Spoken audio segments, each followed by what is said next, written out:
Welcome to the Explainer. Today, we're doing a really deep forensic dive into one of the shortest, but honestly, one of the most profound chapters in the entire Quran, Surah Al-Asr. Using a detailed exegesis as our guide, we're going to unpack this chapter word by word to see why it's considered nothing less than a complete blueprint for all of humanity. Okay, let's just jump right in. What you're looking at right here, this is the whole thing, the entirety of Surah Al-Asr. Yeah, just 3 short verses. But packed into this incredibly compact text is a universal declaration, a diagnosis of the human condition, and a crystal clear 4-part prescription for how to succeed. These 3 verses, they're the foundation for everything we're about to discuss. So here's our game plan for how we're going to tackle this. We'll start with that divine oath that kicks off the chapter. Then we'll look at the universal problem it declares for all of us.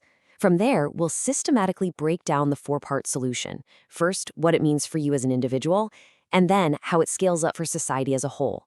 And we'll wrap up by looking at why this short chapter is seen as such a complete, all-sufficient guide. All right, let's start at the very beginning, with the very first phrase, wal asra, or by time. You know, the chapter doesn't open with a command or a statement, it opens with a divine oath. And according to our source text, when God swears an oath in the Quran, that's a signal. It's meant to grab your attention and communicate the absolute gravity and certainty of what's about to be said. It's like a divine way of saying, hey, listen up, because what I'm about to tell you is a fundamental, non-negotiable truth. Now, the word chosen here, asr, is just incredibly deep. The source text really breaks this down for us. It's not just a simple word for time. On one level, sure, it can mean the afternoon, that part of the day when things are winding down. But it also carries this much grander meaning of an entire era, a whole epoch. Some scholars say it's specifically about the unique era of the Prophet Muhammad. But on its most profound level, it means time itself, the absolute reality of time, the very container that holds all of human history in every single one of our lives. So here's the crucial takeaway from that oath. By swearing on time, in its biggest, most absolute sense, the statement that follows isn't just some local or temporary piece of advice. No, it's being set up as a universal, inescapable law that governs the entirety of human experience. You could say our life is our capital and time is the currency we spend. And this chapter, it's all about how we invest it. Okay, so right after that incredibly powerful oath, we get the core declaration. This is the central thesis, the universal problem statement that applies to every single human being. Indeed, mankind is in a state of loss. The source text is very, very precise about the Arabic word used here, khusr. This isn't just about having a bad day or missing an opportunity. The author gives us this powerful business analogy. Imagine a merchant who starts out with a big investment. They're starting capital. Khusr is the state where, at the end of the day, not only did they fail to make any profit, but they've lost their entire initial investment. It's total, absolute, catastrophic bankruptcy. And this is where that analogy just becomes so incredibly profound for us. What is our capital? It's our life, our time, our existence. The source explains that our default setting is that this capital is constantly, perpetually shrinking. Every single second that ticks by is a piece of our initial investment being spent, and it's gone forever. So the logic is, unless we are actively doing something to generate a profit, something of value that outweighs this constant spending, our natural path is straight towards khusr, towards total existential bankruptcy. Now, that declaration of universal loss is pretty stark. It's absolute. But then comes one single pivotal Arabic word, illa. It means except. And this one word flips the entire narrative on its head. It goes from being a declaration of doom to a message of profound hope. It carves out a specific exception to this universal rule, and it gives us a clear 4-part framework for success, for salvation. And here it is. This is the whole framework. Those who believe, those who do righteous deeds, those who mutually advise each other to truth, and those who mutually advise each other to patience. These 4 conditions are what pull a person out of that default state of loss. Our source text breaks these down really methodically, and it identifies the first 2 as the core, internal foundations for every single individual. So let's explore those. So pillar number 1 is faith, or iman. Now the source is absolutely emphatic about this. This is not a blind faith. It's not something you just inherit from your parents or imitate from your community. No, it must be a conviction that is rooted in your intellect, in reason, what the text refers to as aql. This is the internal foundation, the very root of your being from which everything else has to grow. It's a conscious, reasoned acceptance of a reality that's bigger than what we can just see and touch. But that faith, that internal conviction, can't just stay locked up inside your head. It has to come out. It must be translated into action. And that brings us to the second pillar, righteous deeds, or amal saleh. This is the necessary, practical expression of true belief. The source text makes it crystal clear. Faith is the root, and righteous deeds are the fruit. They are absolutely inseparable. And to really drive home how important these actions are, the author even points to another part of the Quran, which says that enduring righteous deeds are better with your Lord for reward and better for hope. Okay, so now let's get to the next two pillars, because this is where you see the framework build from the individual out to the community. If the first two pillars were about getting your own internal state and your own personal actions right, well, the next two are about our responsibility to each other. The path to salvation isn't a solo journey. It has to expand outward into the social sphere.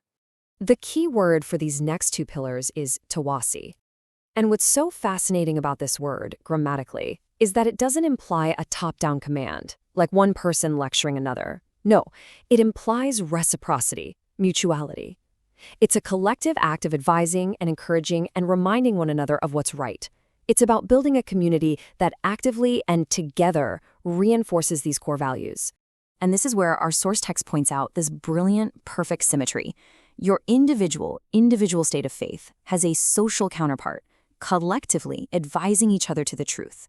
And your individual righteous deeds have a social counterpart, collectively advising each other to patience. The message here, according to this analysis, is just unmistakable. You can't be saved in a vacuum. It is both an individual and a collective project. Let's dig a little deeper into that last pillar, mutually advising to patience, or Sabr.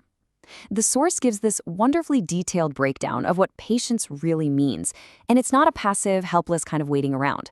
Not at all. It's an active, dynamic struggle across three different areas. First, there's patience in obedience, the endurance it takes to consistently do the right thing. Second, there's patience against sin, the strength and fortitude to hold yourself back from what's forbidden. And third, there's patience during calamity, that steadfastness you need when life inevitably throws hardships your way. So let's step back and put it all together. What do you get when you have all four pillars clicking into place? You've got an intellectually solid faith, which is then expressed through righteous actions, all happening within a society that actively and mutually reinforces truth and this dynamic patience. Well, our source argues that you don't just get a checklist for how to be a good person. You get a comprehensive blueprint for building a thriving, just, and successful society. And you can really see the author's meticulous, almost forensic method all through the source material. They don't analyze this chapter in a bubble.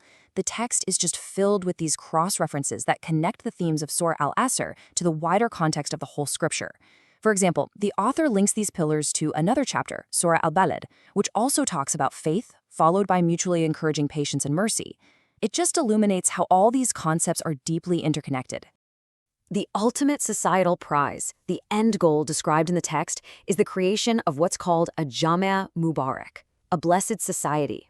This is the society that is saved from that state of loss. It's a place where individual goodness is supported, sustained, and amplified by a collective social fabric that's totally committed to truth and endurance.